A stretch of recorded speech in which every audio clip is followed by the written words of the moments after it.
Kino, okay ka lang? Tara, voting tayo.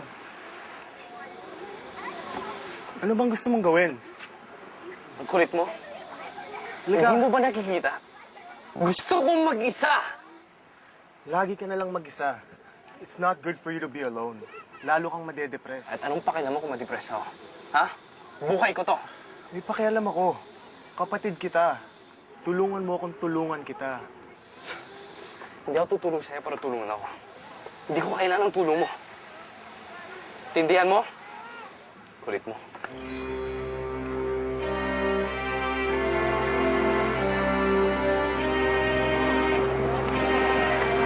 Ano nangyari dun? Ganun pa rin eh. Thank you for staying Thank at you. Two Seasons po. Thank you, miss. Ay, sir. Sorry po. Nakalimutan ko. Pinapabigay ni Miss April Padilla po. April?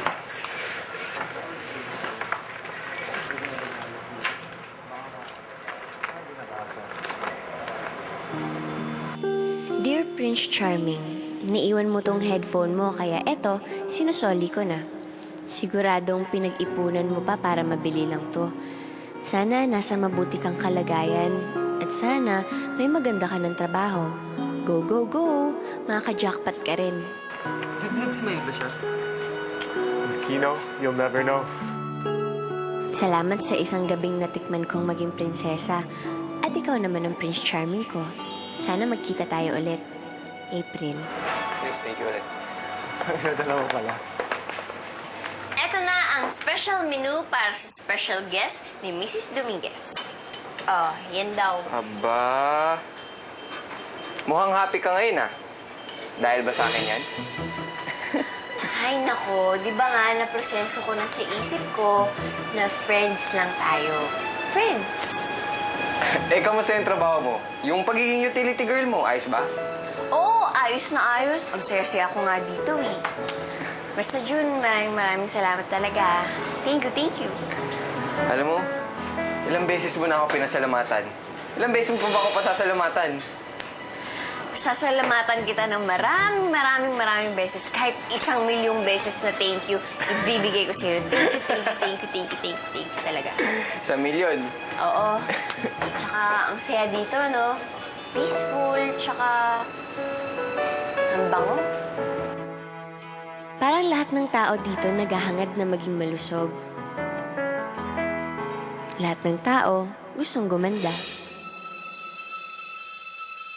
Lahat ng tao gustong gumaling. Pag nandito sila, parang nawawala ang mga problema nila.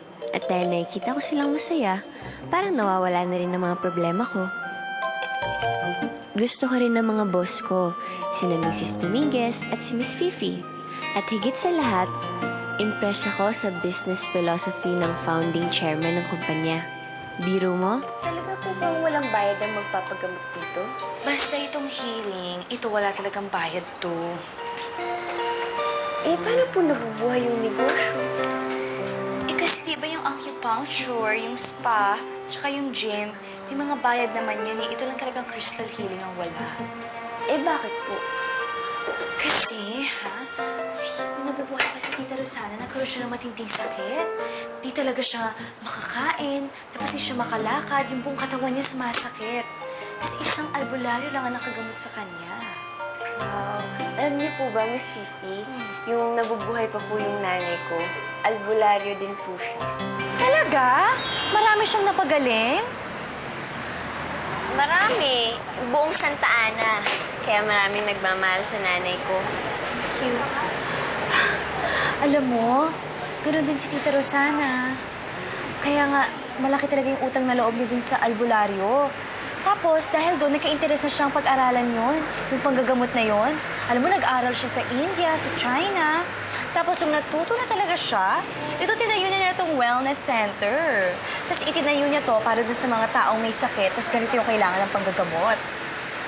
Wow, ang bait naman ng founding chairman. Sayang, wala na siya. Mabait talaga si Tita Rosana at alam mo ba, April, yung 50% ng kita nitong wellness center kung saan napupunta, sa charity i-donate niya. Ha? 50%? Kalahati pinapamigay lang? Naku, paano nabubuhay yung pamilya niya? Eh kasi naman, maraming negosyo sila. Alam mo yung Alejandro Malls? Oo. Sa kanila rin yun. Ha? Alejandro Malls? Ito ba, yun yung sponsor ng Hawaiian Princess Contest mo, April? Oo. Oh, Jun, alam mo ba yun? Na yung pinagtatrabahuan mo, yun din may-ari ng Alejandro Malls? Oo. Pero hindi ko na sinabi sa inyo kasi nga baka ma-disqualify itong si April. Nakasulat dun sa contest rule, hindi pwede empleyado, hindi pwedeng kamag-anak, hindi rin pwede ang kaibigan. Hindi naman ako sigurado kung pati yung sister company kasama. So, para sigurado, para walang disqualification, tumahimik na lang ako. Yung Rick Alejandro, nakita mo ba? Di ba yun dapat yung Prince Charming date mo? Doon ako hindi sigurado kasi, di ba nga madalas ako nasa kitchen. Bossing yun siguro napapadaan-daan, pero ako, hindi pa naman kami napapakilala. Hindi kaya yung Rick Alejandro yun? Siya na yung soulmate ko? Soulmate? Oy, tigas na mukha mo. Sa mukha mo. Malay nyo. Unti-unting pinagtatagpo ng tagdhana ang aming mga landas. Grabe ka rin maka-daydream,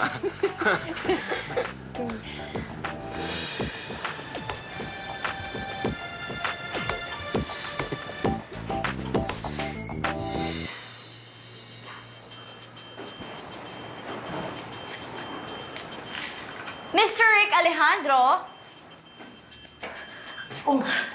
You okay?